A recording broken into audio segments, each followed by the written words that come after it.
Good evening and welcome. It's great to have you here for this presentation of Recovering H.T. Tsiang's Union Square with Christopher Berardino. So before I get started, I'm William Roca. I'm the Director of Programs here at Village Preservation.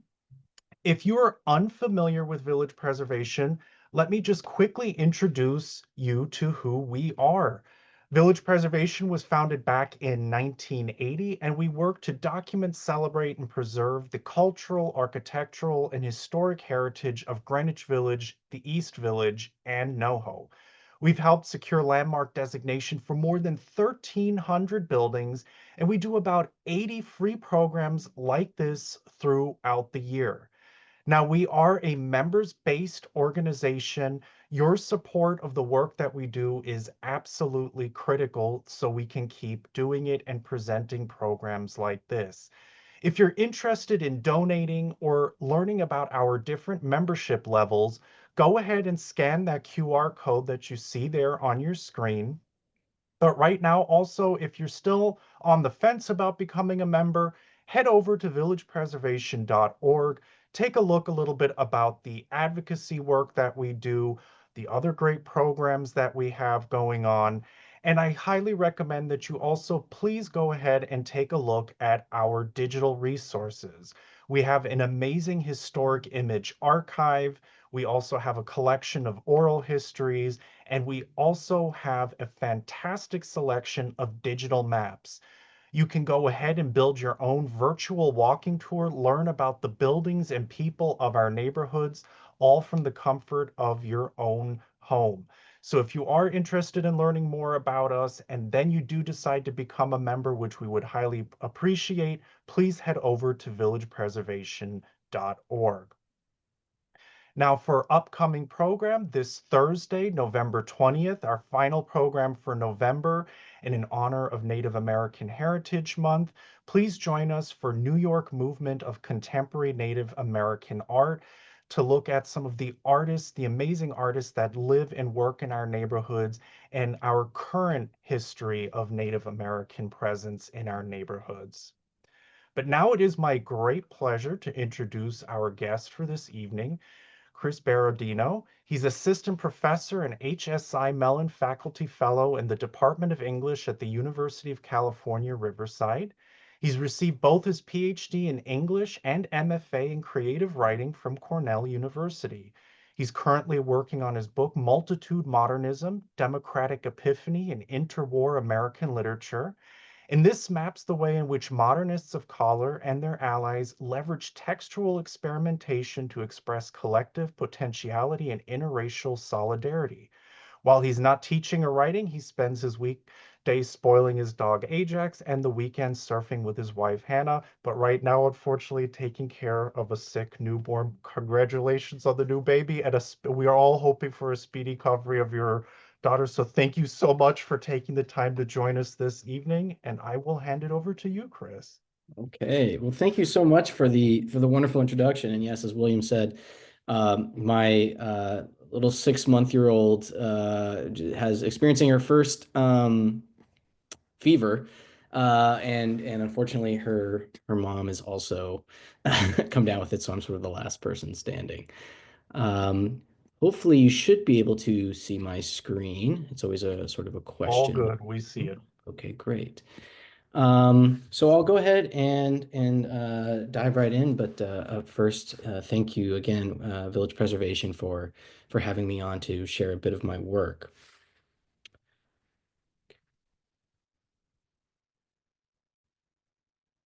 Sent to verify if rumors about an eccentric, quote, self-contained literary unit who writes, publishes, sells, and delivers his books were true, reporters from The New Yorker would find the subject of their story outside the Longacre Theater on West 48th, hawking copies of his novel to patrons in line for the agitational play Waiting for Lefty.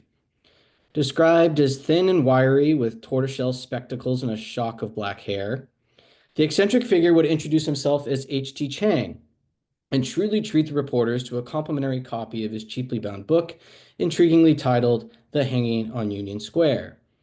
Amused by Tsiang's tales of eluding deportation orders, fleeing California for New York City, and writing hanging while living in the back of a Montclair chop suey restaurant, the reporters seem less interested in the actual contents of the novel, casually mentioning that they only, quote, sort of enjoyed it.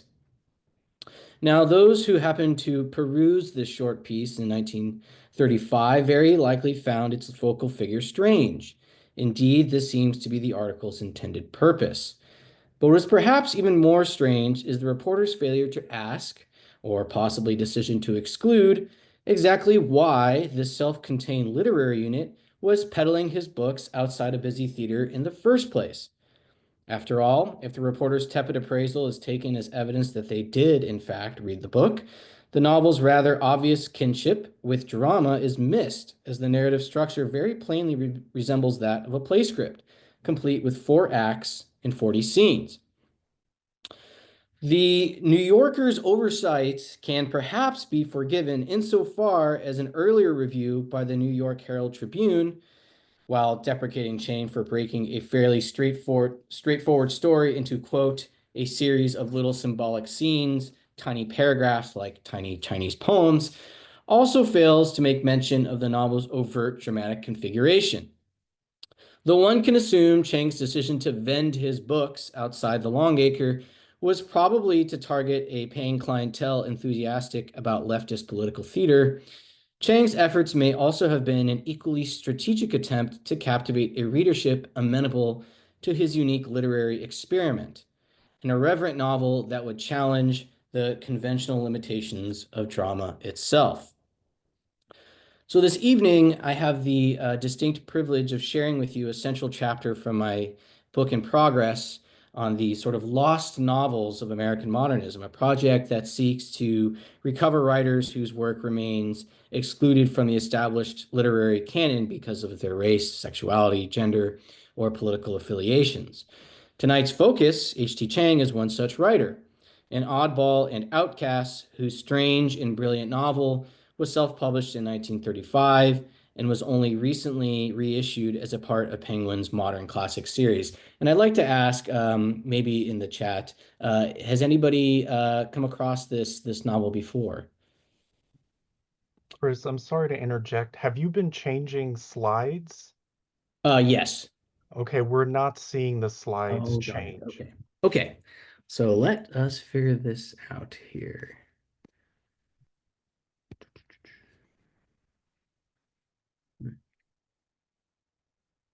Okay. Are you able to see this? Not right now, no. Okay, let me try this one more time here. Sorry, everybody. Are you doing this on an Apple? Yes. Oh, yeah, the Apple and Zoom seem to hate each other for some reason. Oh, Okay. now we see the slides. Can you just change, like go back one and then go forward Sure. just to make sure we Yes. are seeing it go? Can you Okay, guys? that's good. It's Great. working. Thank you so Okay. much. Yeah, no problem. And I'm sorry about that. It's always a little difficult to smooth out these technical difficulties. Okay. For the next 40 minutes or so, we'll explore how Chang's time in New York's radical theater scene shaped his vision of Union Square and the surrounding neighborhood. Rather than treating his novel as an abstract political allegory, I want to read it as an experiment grounded in place, in the cafes, clubs, meeting halls, and back streets that once made Union Square a crossroads of art and agitation. Drawing on new archival findings, I'll begin first by tracing Chang's involvement in leftist political theater, and will then turn to how hanging transforms the printed page into a kind of communal stage where those same social spaces and everyday pedestrians perform the dramas of Depression-era life. In this way, Chang's novel becomes not only a record of a bygone neighborhood, but also a creative act of documentation, one that blurs the boundary between art and the public life of the city. Nevertheless, before we dive into the details of this literary experiment, it's worth pausing to consider Chang himself, a figure whose own life, marked by exile, protest, and reinvention, often feels stranger than his fiction. And I'll just quickly go back to sort of show you the slide. This is the New Yorker article that this is pulled from in July of 1935. And this is the article written by one Ida Lou Walton reviewing the book and sort of panning the novel. And this here is the first edition cover of The Hanging on Union Square. Those of you who are patrons of used bookstores, you might be lucky enough to find a copy, particularly in New York City. They still sort of float around. Okay, so can everybody see the screen here with H.T. Tsiang on the left-hand side? Looks all good. Great. Okay. So Shishang Tsiang was born in 1899 to a poor family in the Tongzhou district of China. Though orphaned at 13 and responsible for a brood of younger siblings, Tsiang would prove an excellent student, clever enough to earn a scholarship to Southeastern University in Nanjing.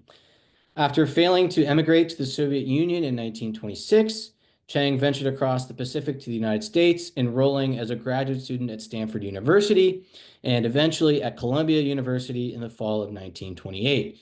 You'll notice here a newspaper photo that this study has recovered of a young and handsome H.T. Tsiang taken just before his move to New York.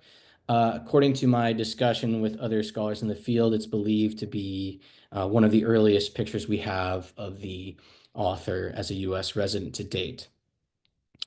Indeed, New York City's cultural milieu would prove a catalyst for Tsiang's literary yearnings, as he, often in lieu of his studies, began to compose and publish radical poetry. In May 1928, Tsiang's poems Shantung and May 30th would appear respectively in the Daily Worker and New Masses, with 3 more to follow in July and August. Immersed in the flourishing proletarian art scene, Tsiang would cross paths with leftist literary paragons such as Mike Gold, Joseph Freeman, and Langston Hughes, as you can see here in this advertisement for the Daily Worker. Tsiang went on to self-publish The Hanging on Union Square, the subject of this talk, in 1935. Considered by Tsiang to be his masterpiece, Hanging chronicles the misadventures of one Mr. Nutt, an eccentric with foolish aspirations of making his fortune in Depression-era America. During a hellish walkabout on the frosty streets of Manhattan, Nutt becomes politically radicalized, taking it upon himself to end capitalism and usher forth a social revolution. Unlike the immigrant Chinese workers depicted in his earlier writings, Tsiang would notably choose to portray Hanging's hero, in the words of Floyd Chung, perhaps the scholar most responsible for rescuing Tsiang from obscurity, as racially unspecified. Summarily rejected by publishers, Tsiang peddled his self-published novel on city streets and at political rallies, selling copies at major discounts to fellow travelers and the unemployed. However, Tsiang's relentless hustle would quickly irk those in the leftist community, with New Masses even going so far as to publish a small editorial to address the issue. Quote, Tsiang has made himself a familiar and now unwelcome figure at radical gatherings where he sells his books. As it happens, Mr. Tsiang is not much of a writer, and his career as a revolutionist is such as to hinder rather than to help. In the winter of 1940, Tsiang was arrested and detained on Ellis Island. While in prison, the boisterous author would write to a truly astonishing number of public figures, urging them to advocate on his behalf. Among politicians and minor bureaucrats, Tsiang was able to elicit vouchers of support from a cadre of East Coast literati, including Archibald MacLeish and Rockwell Kent. Overcoming their expressed irritation at the sheer volume of letters they received, this literary clique eventually secured Tsiang's release during the summer of 1941 in the form of H.R. 4982, a bill crafted with the sole purpose of canceling Tsiang's warrant of arrest and order of deportation. Within a month's time, Tsiang would trailblaze as the first Asian American to enroll in Erwin Piscator's famed dramatic workshop at the New School. And one of the things I'm most proud of in doing in this study is rediscovering portions of Tsiang's personal ephemera in Piscator's unpublished papers. Some of these include newly discovered photographs of Tsiang, like the one here, where a bespectacled Tsiang is embracing a very distinguished Piscator. But Perhaps the most important recovery is a hand-edited script for Chiang's final performance in the workshop, a script titled none other than The Hanging on Union Square, in which Chiang would tellingly portray himself as his ethnically unmarked protagonist, Mr. Nutt. After graduating in 1944, Chiang would move to Los Angeles, taking exoticized bit parts in Hollywood films such as The Purple Heart, Ocean's 11, as well as television shows like Gunsmoke and Bonanza. Even in California, Chiang would continue his oddball ways, performing one-man adaptations of Hamlet retitled Wedding at a Nudist Colony. Impoverished, alone, and mostly forgotten, H.T. Chiang died in Hollywood on July 16, 1971.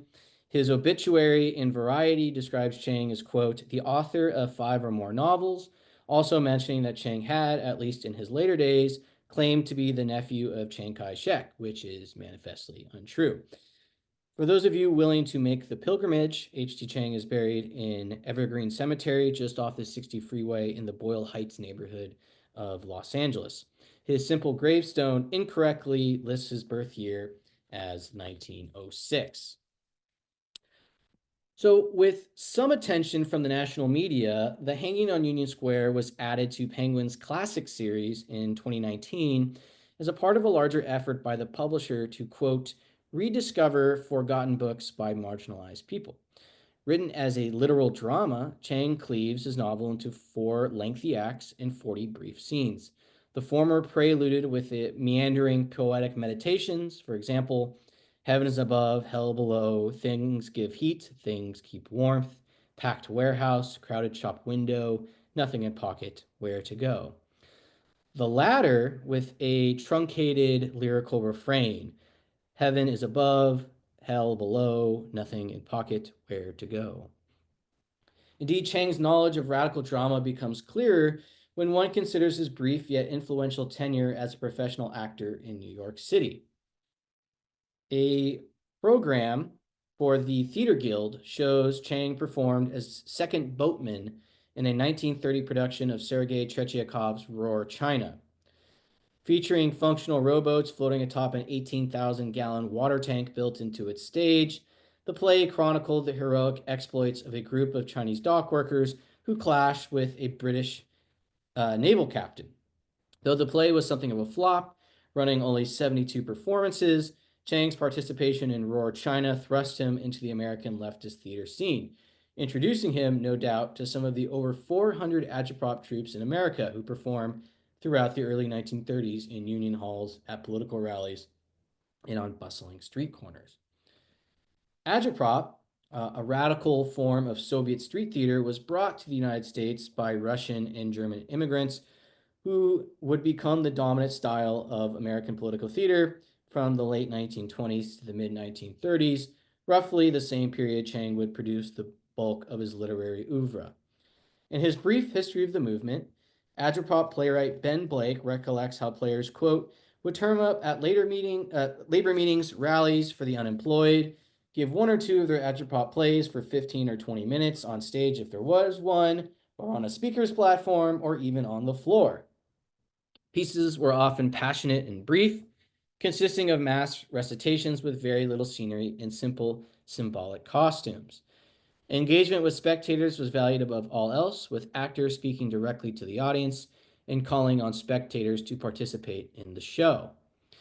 As the mouthpiece for the American leftist theater scene, the periodical Workers' Theater was a veritable treasure trove for struggling leftist artists like Chiang, often publishing free scripts for agitational plays and providing coaching for actors and writers who sought to be more involved in radical drama. One such script was Scottsboro, a one-act agitprop play performed by the German-speaking Proletbühne, only weeks after national media outlets reported the infamous arrests in Georgia. Featured in the first issue, the article describes the players as being garbed in black, materializing randomly from the sidewalks to enclose an audience of curious onlookers, collectively chanting their lines in ominous rhythm. In Scottsboro, murder stalks the streets. In Scottsboro, death haunts the cells.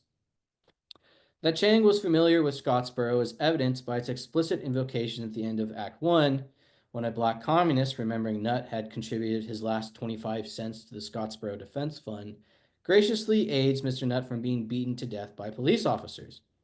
Much like the Proletsbuna stirred audience, Nutt's thrashing is his first moment of profound awakening and unity as he notices, quote, the blood of the colored race and the blood of the white race that fell on the pavement were of one color. Floyd Chung has noted that the opening lines of Hanging read very much like a script for mass recitation. Indeed, Chang's refrain appears to resonate on the same frequency as those in Scottsboro, encouraging his readers to participate in stoking revolution. It's under the system, it's under the system. Mr. System beware, the hanging on Union Square. When read against agitprop, Chang's motive in configuring Hanging as a novel hewn more closely to the conventions of drama falls sharply into focus. Often constrained by the limitations of its ad hoc performance spaces, agitprop's potency resided in its ability to tear down the barrier between stage and street, reality and fiction, to more effectively create a genuine sense of community with its impromptu audience. In many ways, agitprop was, at its core, a literal form of street theater, with players performing in the alleys and on corners of their fellow denizens' everyday haunts. Though we can't know for certain, it seems reasonable to think that this was, at least in part, why Chang turned to the novel form. By referencing Union Square's actual cafeterias, clubs, city streets, Chang takes full advantage of the novel's geographical freedom, whisking his readers through the neighborhood's hangouts and nighteries at breakneck speed. Rather than confining himself to a single stage, stoop, or back street, he incorporates the full heterogeneity of Union Square, reviving the sprawling neighborhood in all its radicalism, squalor, and debauchery, and in doing so, mirroring the diverse community in which he lived through the very pages he wrote. Nestled between Broadway and 4th Avenue, New York City's Union Square itself has a rich history of political activism and mass protests, ranging from the Fort Sumter rally in 1861 to the May Day parades of 1887, 1916, and 1921, to the largest and most violent unemployment demonstration on March 6, 1930. Throughout the interwar years, Union Square was the undisputed center and symbol of American radicalism, a destination for, quote, socialists, communists, and anarchists. Albert Halper, whose 1933 novel Union Square Chang was likely acquainted, recollects weekly left-wing parades as being frequently ended with clubbing by police. As Halper's biographer John Hart so eloquently states, quote, the place was a polyglot of nationalities, a clash of ideologies, a roar of violent and chaotic action. In its honest and genuine concern for betterment, it had always been American to the core. Union Square is the past forever being overthrown, the future forever coaxed into existence. It is the vortex of change. It is America in transition. By the time Chang composed Hanging, Union Square was synonymous with democratic action, a place from which one could address not only New York, but the whole of the United States and perhaps even the world. Indeed, when proposed as a site for Mr. Nutt's public hanging at the end of the novel, a concern is raised due to there being, quote, too many Reds, Socialists, Anarchists, and whatnot around Union Square. Himself a resident of the Union Square neighborhood, Chang often frequented the local hangouts where artists, writers, activists, and eccentric bohemians socialized. Author Sam Blufarb remembers that Chang would often, quote, find a table in a parlor-like space as far away from the crowd as possible and go to work revising a manuscript. Chang was the prototype of the wild-eyed radical burning with revolutionary zeal. A thatch of black hair threaded with gray hung down over a furrowed brow as he peered through thick lens glasses at the manuscript he was correcting. A regular patron of leftist eateries, it is perhaps unsurprising that Chang begins Nutt's Odyssey in a local 14th Street cafeteria. Act 1, Scene 1 opens with Mr. Nutt bemoaning his poverty, unable to pay his 10-cent check. Too prideful to take a loan, Mr. Nutt is expelled from the premises and thrust on a journey towards greater social consciousness. Flinging him from mass gathering to mass gathering in and around Union Square, each growing both in intensity and size. After Nutt's initial squabble with the police, he spies a crowd of communists and sympathizers outside his love interest Miss Stubborn's tenement.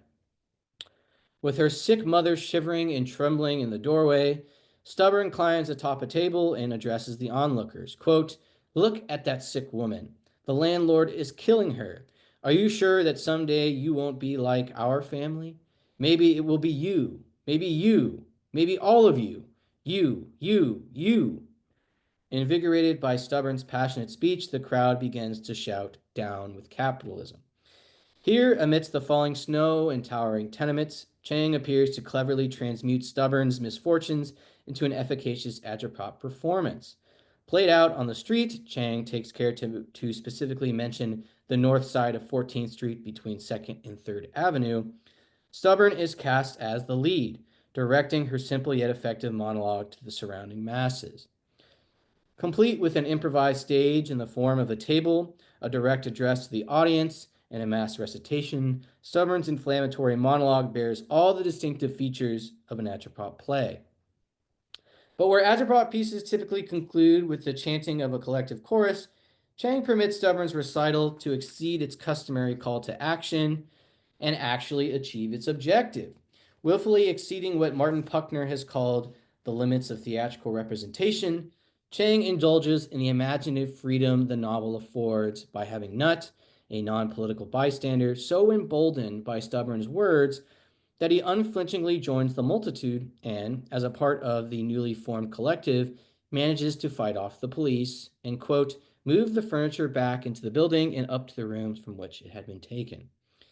By applying agitprop's precepts to Stubborn's oration, Tsiang manages to stake a recognizable performance on the precise sidewalks he and his readers live and walk, though through the flexibility of the novel, his streets play's mission is made manifest. Not only is Nutt roused politically, but perhaps more significantly, Stubborn's eviction is stopped. Not 6 hours later, Nutt is thrust into another demonstration come agitprop play, snaking from 14th Street towards City Hall. Fascinated by the demand scrawled across the jouncing picket signs reading $10 weekly cash relief for each unemployed couple, $3 for each dependent, stop wage cuts, make bankers pay, Nutt evaluates the parade as a performance unto itself, taking special notice of an emaciated couple, quote, carrying a stick with an empty milk bottle upside down on top of it, affixed with a placard reading, "We want milk for our baby." Like a self-appointed agitprop critic, Nutt takes care to underscore the protesters' commitment to their parts, mentioning that they shouted while marching and acted very militantly, even lauding the believability of their performance. Quote, and some of the women marchers were weeping. No, they only looked as if they were weeping. The demonstration comes to fruition when an adolescent pioneer, a member of a communist youth organization, sneaks past the police and climbs atop the stairs of City Hall to wave a flag made of red paper. Very much like a brusque agitprop recital, the scene culminates in an anticipatory turn to the future, with Nutt placing his hopes on the handmade flag for a new world and better day. Though Nutt's fictitious parade from Union Square to City Hall is surely a composite of multiple demonstrations, the provided details recall a distinct protest in the autumn of 1932. Drawing on what was then his reader's recent memory, Tsiang appears to explicitly reference a rally that took place on September 10th, what the Daily Worker would call the Relief March, wherein 10,000 workers of all shades of political opinion, including the young pioneers, marched to City Hall and demanded, quote, that the government, landlords, and bankers provide the unemployed workers of New York City with immediate cash relief, with an end to all evictions, with free milk stations for their starving children. Remarkably, the specific requests made by the protest leadership, including $10 a week for each family of two and $3 a week for each additional dependent, are stripped verbatim from the Daily Worker's sheets and repurposed by Tsiang as provocative signage for the characters in his novel. Indeed, even the picket sign with the empty milk bottle upside down on top of it has its referent in this demonstration, as you can see from the photo here. But where the actual relief march in 1932 ended anticlimactically with a summary rejection by Mayor Joseph McKee, who reportedly left the protesters at City Hall to eat lunch across the street, Tsiang reimagines the rally as a success, a harbinger of communism's forthcoming victory, enacted by a convincing cast of characters furnished with authentic props plucked from the recent past. By integrating city streets and reconfiguring history, Tsiang cleverly uses the novel form to distend his stage in all directions, not only transgressing the physical limitations of dramatic performance, but also the inviolability of space and time. Beyond Union Square's associations with mass gatherings and radical politics, it was also clearly associated with subversive sexual lifestyles.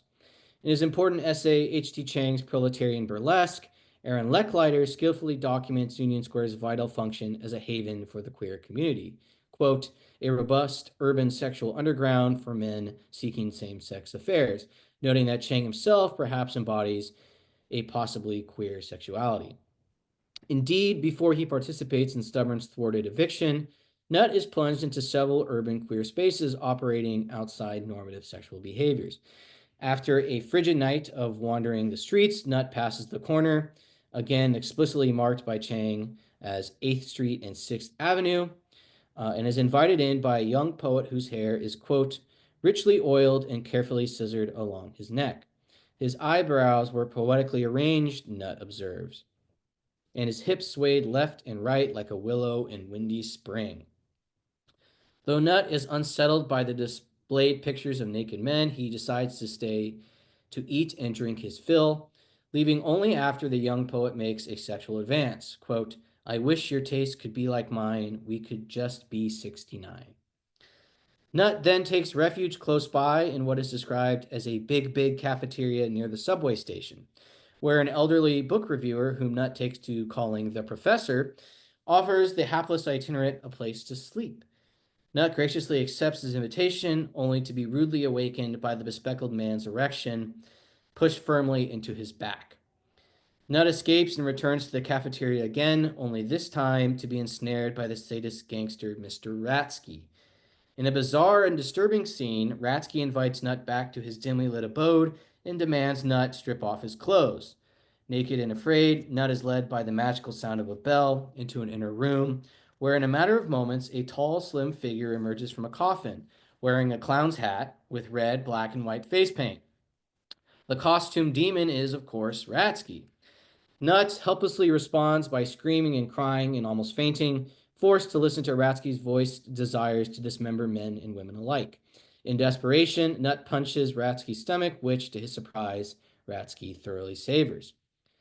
The big cafeteria in which Nutt encounters his unsettling suitors may very well be, given its proximity to the willow-hipped poet's abode, Stewart's Cafeteria. Located at 116th 7th Avenue South, the diner happens to be the very same dive Sam Blufarb witnessed Tsiang meticulously editing his manuscript. Variously depicted in sketches and paintings throughout the 1930s, Stewart's Cafeteria attracted a notoriously bohemian gay and lesbian following, exhibited by, quote, large plate glass windows that put gay life on full display to the late night crowds.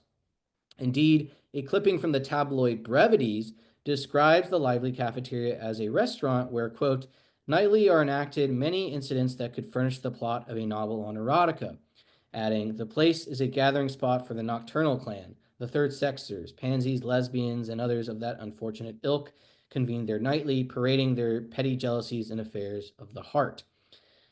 Tellingly, the short article seems to combine the erotic novel and drama in its description of Stewart's, titling the piece Sheridan Square Dramalette.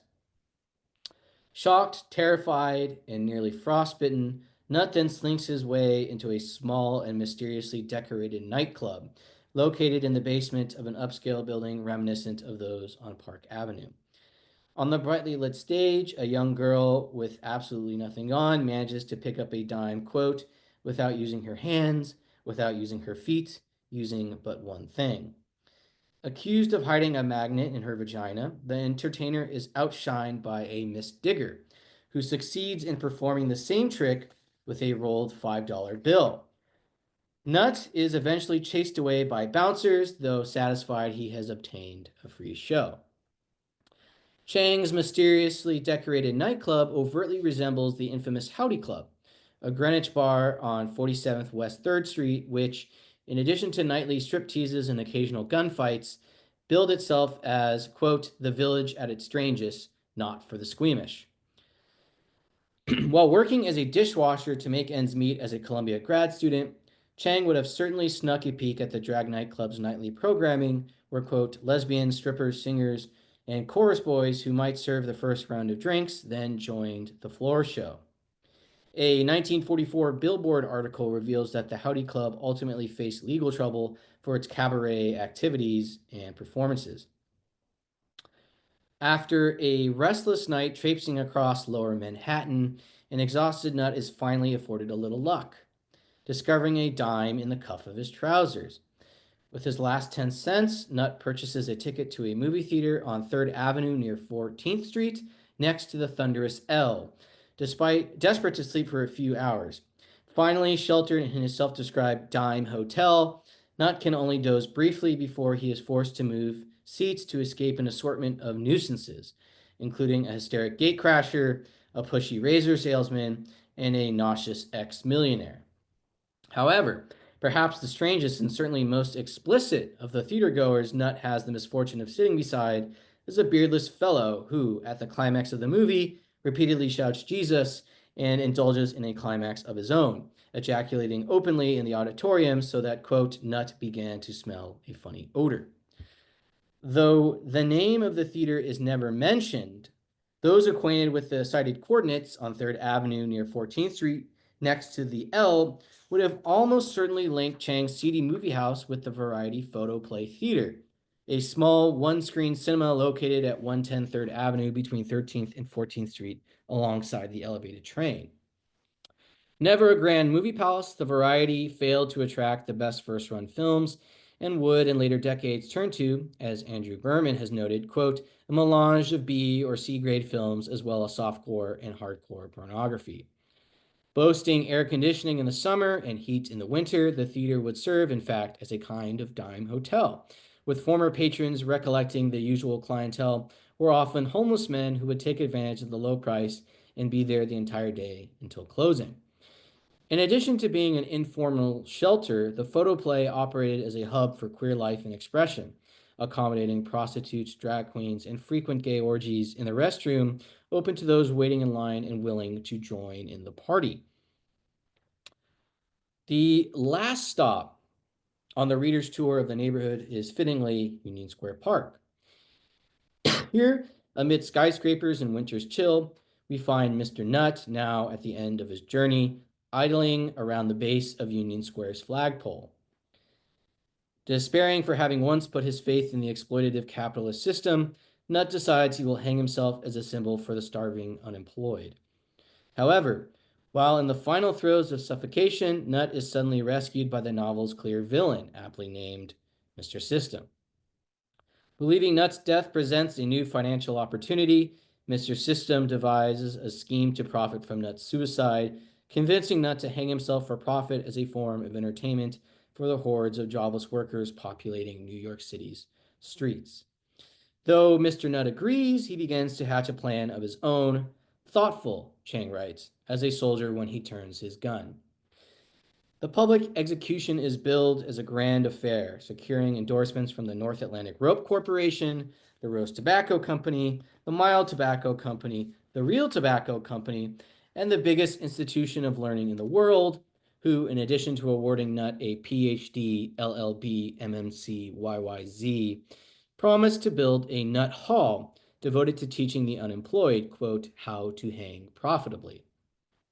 After successfully marketing the hanging, Mr. System supernaturally transforms Union Square into an immense amphitheater, complete with a large wooden stage built atop the flagpole, complete with a gallows from which Nuts loose limply dangles in the spotlight. Chang endows Nuts hanging with transnational significance, exemplified by the park's fantastical transformation into a facsimile of the earth. Recalling his performance in Roar China, Tsiang depicts the installations of massive water tanks into the turf, so that the square was both, quote, a land and sea. To the right of the ominous flagpole, the newly formed continent is instantly populated by the many, quote, diplomatic representatives of foreign powers, while editors of the world's newspapers stand by and prepare to relay the night's events to the furthest reaches of the earth.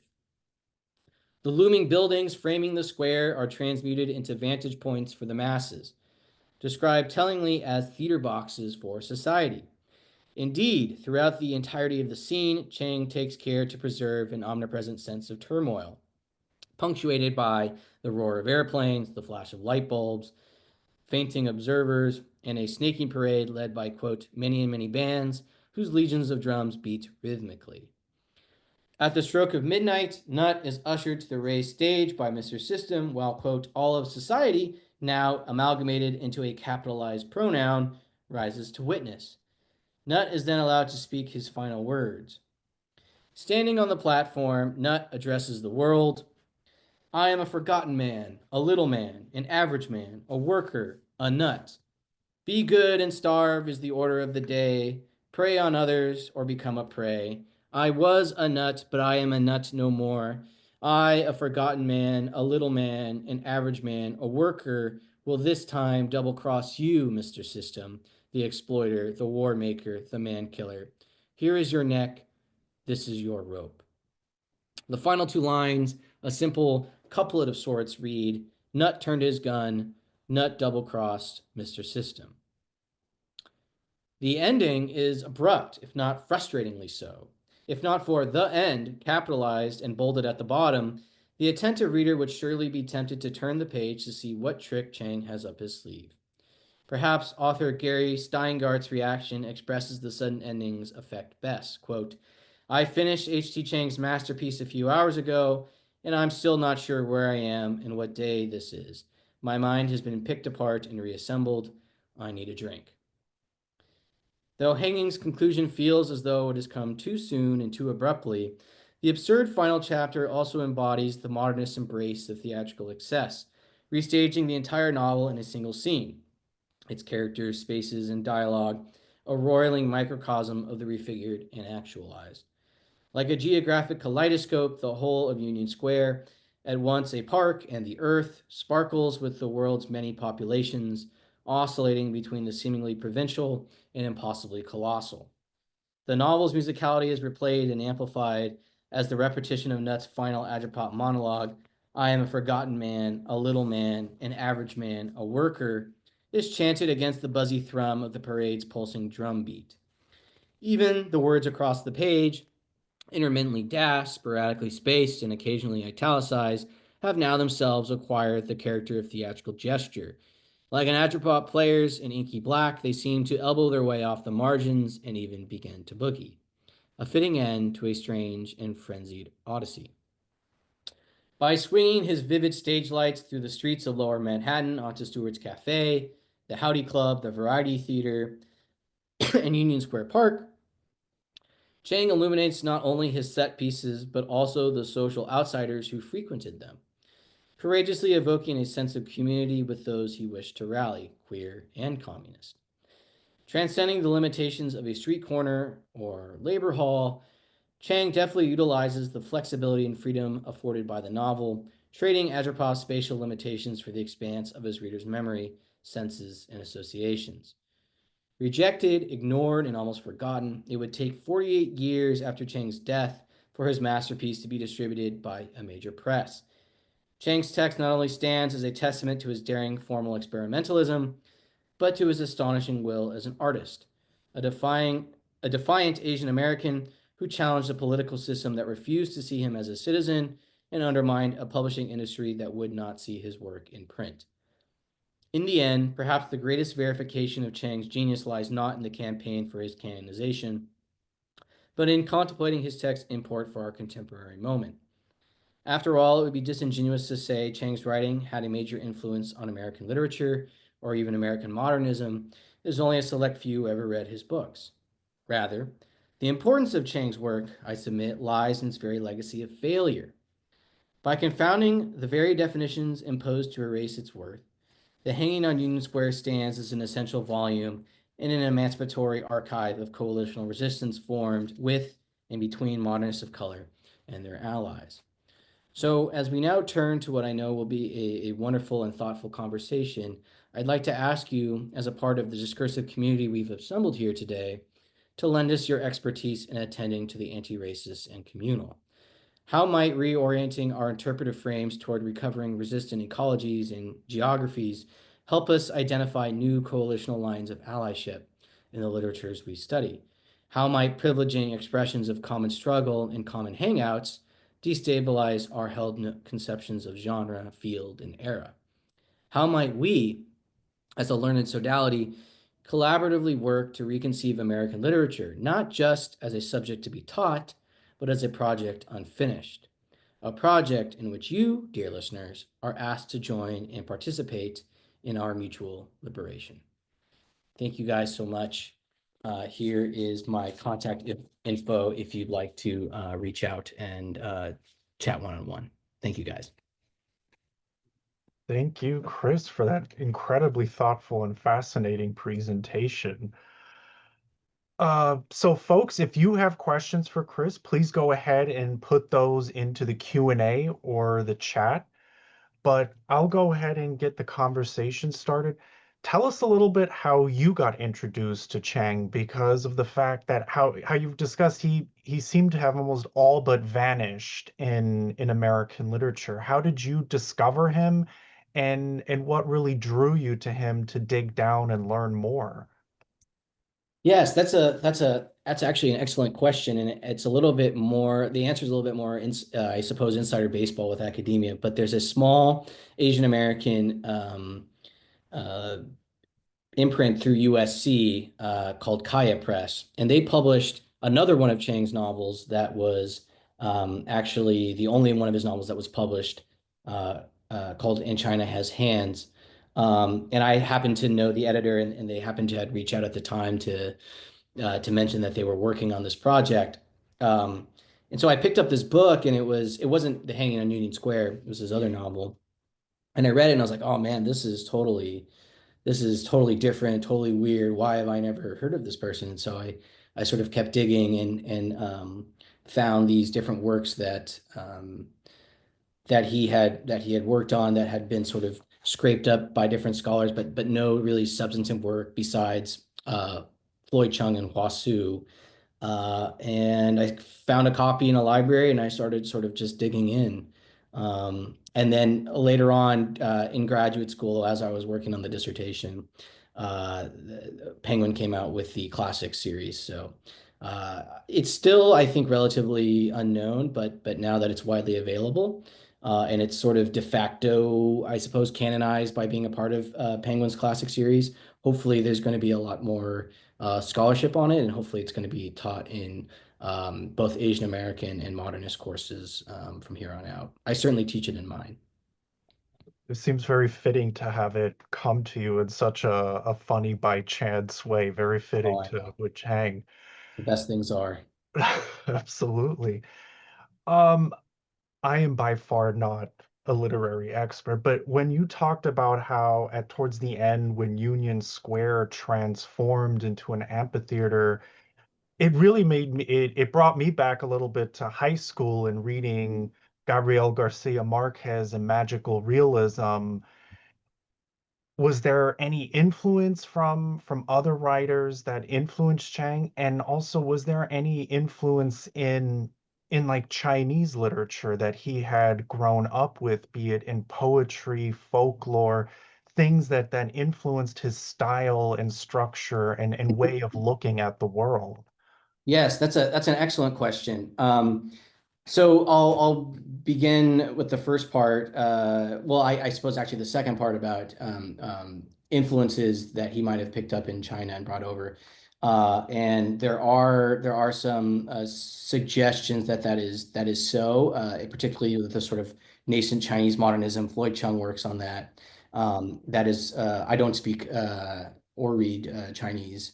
Um, so that's not an area that I've had a chance to work on, but there is that scholarship in existence, particularly these sort of modernist turn of the century Chinese American poets. But Chiang himself, in different works, sort of cheekily references different writers that he's um, read, one of which is Gertrude Stein, who he's accused of as being a sort of bourgeois sympathizer by new masses for mentioning Gertrude Stein. And then if you do happen to pick up either a copy of, which I have here, either a copy of um, uh, the Penguin Classic series or the Kaya Press series that came out. As you can see, this is what it looks like after a scholar gets done with it, fortunately. Um, Chang actually wrote to every sort of major literary critic and sent him a copy of his book. Granville Hicks was one, Upton Sinclair, uh, he's crossed paths with Langston Hughes, and we have some evidence that he did send the books. I can't say whether they actually ended up reading them or not, but certainly I think that he was reading them. So the sort of contemporary literary oeuvre at the time, I think he was very plugged into, and he was very interested in all that. I think there's actually more work to be done with Chang's crossover with Ulysses, because in both instances you have this sort of itinerant character that's wandering around, this sort of cityscape for a little over a day. Um, and with Ulysses and the obscenity trials that are going on in the 1930s in the United States, Chang would have certainly been aware of that. I mean, it was on the cover of Time magazine. So I do see those sort of modernist influences. Now, as far as specific things that he's sort of doing with the text, vis-a-vis magical realism, I wouldn't say it's magical realism, but rather this very weird, distinct Soviet um, brand of proletarian literature called revolutionary romanticism, which is again a sort of lost, even sort of paradoxical kind of writing. I have another article on this, but I was hoping to weave some of it into it, but it just kind of wouldn't fit in the time. Uh, there was a short period before um, Stalin's sort of programmatic uh, dogma takes place, wherein a lot of these leftist writers are really thinking about what direction leftist writing should go, like what should it look like. And there was, for this very brief moment, an idea that not only should you have this idea of social realism, which is what leftist writing is commonly associated with, but something called revolutionary romanticism, where you get to indulge in imaginative freedoms in order to kind of elicit sort of emotional, affective responses to what liberation would sort of be like. But that sort of gets stamped out. And but I think well, Chang actually mentions it at the beginning of his novel. He says the method used for writing this novel was revolutionary romanticism, and Okay. so yeah, some of the other work I've done follows that little strain of thought, and I was like, what the heck is that? It's sort of paradoxical, but it's fascinating. Yeah, absolutely fascinating. It seems so many different tangents you can take. And it is just interesting you mentioned Ulysses. We just had a James Joyce walking tour, and I think we should Oh be yeah. working on a Chang walking tour after the presentation you just Yeah, did. yeah. All right, we have one picture. Did Chang get support from the Chinese American community? What was kind of his relationship with New York's Chinese American community? And is Mr. Nutt a persona of Chang? Yes. So H.G. Chang did get support from the Chinese American community, particularly through the Hand Laundry Association, which was a sort of guild at the time. It actually held some kind of political power in New York City.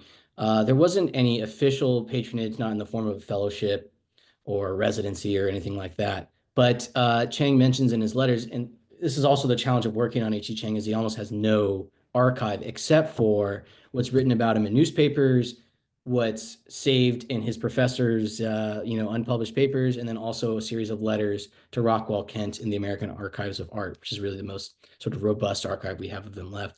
And he mentions, here and there that certain folks from, the Hand Laundry Association or just friends from similar areas in China give him money every now and again to keep him from starving or to put a roof over his head. As I mentioned earlier, it's mentioned that he spends at least a period of the time writing, hanging on Union Square in a Montclair chop suey restaurant. So it seems that at that point too, he was sort of relying on the kindness of strangers. Um, and as far as Mr. Nutt being a persona of Chiang, it's certainly so. And I think that's um, evidenced by his embracing the role of Mr. Nutt later on. It's interesting that he in the book he describes Mr. Nutt as sort of white, but does not lean into the kind of uh, racial association with it. And in every other work, the protagonist is almost always Chinese or mixed race Chinese. So eh, for Nutt to be sort of racially unspecified, as Floyd Chung has sort of said, it is interesting. And I think that it aligns very well with Chiang's sort of political project at the time in thinking of either interracial solidarities or thinking of kind of radical liberatory efforts that aren't associated directly with racial groups. So that becomes I sort of argue in another place that Nut becomes a kind of costume that he gets to don, where he gets to become a sort of everyman figure, which is I think actually in itself a kind of resistant act. I mean, for Chang, who's having his race not only ascribed onto him just walking out on the streets, but also legislated. Not being able to gain citizenship. There's a kind of freedom and sense of play in adopting this sort of Mr. Nut figure. So I think that's an excellent question, and I would say yes, very much so. Our next question here, did he live anywhere near Union Square, and were any of his actual writings published in, like formally published in his lifetime? Yes. So he did live around Union Square. There are different addresses in his letters. It seems like he's moving quite a bit. Uh, he's living in sort of what we described as sort of flop houses, um, you know, sort of temporary places. Um, the sorry, the second part of that question was. Oh yeah, if any of his writings were formally published in Oh, his yes, lifetime. yes. So I mentioned there was a few poems that were published in New Masses and the Daily Worker, which, I can't imagine he got much notoriety or money from that. One novel was published by John Day Company, which was the And China Has Hands. I think that was published in 37, almost more as a favor, it seems like, with the letter with the editors. There was a sort of interest in publishing something that would be related to China. I mean, the Pearl Bucks, The Good Earth was immensely successful. So there was a sort of hunger for something exotic. And actually, in the letters, Chang kind of leans into this exoticism and says, he's like the real deal. You have this white person writing about China, and you can have a real Chinese writer working for you. The novel was published, a very small release, did not make much money. And yeah, that was his only sort of formally accepted novel. I will, in interest to let you go and take care of your family, this will Oh, be sure. our final question. Great. Um, so why did he ultimately leave New York, and what kind of drew him into the world of acting? And as an actor, did his politics change in any way? Mm, that's a great question. So ultimately, the reason why he left New York was that leftist politics in the early 40s is sort of starting to chill, and we sort of get this oncoming nascent McCarthyism. So he decides to, and there's also he's just not getting any work. His sort of leftist material is not getting any play. He has no money, so he really leaves New York to sort of start over. And he goes to Hollywood, where I guess all artists go at some point to give it a crack. And he is still invested in his sort of theatrical background. As I mentioned, he has one of his earliest, I guess, formal jobs in the United States is as an actor. And so he again sort of maybe strategically leans into this sort of exoticized vision of himself in playing these kind of Chinese coolie characters in American westerns. or in Ocean's 11, the Frank Sinatra version. Um, uh, and he sort of scrapes by doing these bit parts and making a living that way. And the only answer I could offer, besides, following his, I think his real desire to be famous as an artist and going to Hollywood, is because the movie industry is booming and there is a lot of work for extras. And so in that sense, he gets to start over, he gets to be in a new place, and he gets to sort of rely in some capacity on his theater background. As I mentioned, The Wedding at a Nudist Colony is one man adaptation of Hamlet. Um, there is some mention in Variety and in different sort of magazines around LA that Hitchcock went to go see him, Gregory Peck, I think like Doris Day, or some of the sort of Hollywood starlets at the time, and it was sort of this inside, not I don't know, an inside joke, but certainly this inside event for Hollywood A-listers to go see this kooky person perform this crazy play. Um, so yeah, I mean, he's, again, he was sort of tangentially, related to this very important literary circle, and then also again in LA, tangentially related to the sort of Hollywood elite, but never fully accepted by either. Well, Chris, thank you so much for sharing your research and bringing to light somebody who's had, reflected our neighborhood in such a fascinating and interesting way. We're definitely looking forward to reading more of your research and as you work on your book and publish more articles. Everyone else, thank you so much for joining us this evening. We always appreciate you sharing your time with us here. Chris, again, a really big thank you and a speedy recovery to everyone there at home. And so we Thank really you so much. appreciate you sharing I'll take, your I'll time with take us. all your well wishes. I'm gonna need it tonight. I'm washing dirty throw up sheets right now. Oh, okay. All right. Well, I'll let you go. Have a Bye, good night, everybody. Thank you everyone. so much. Take care. Wonderful evening.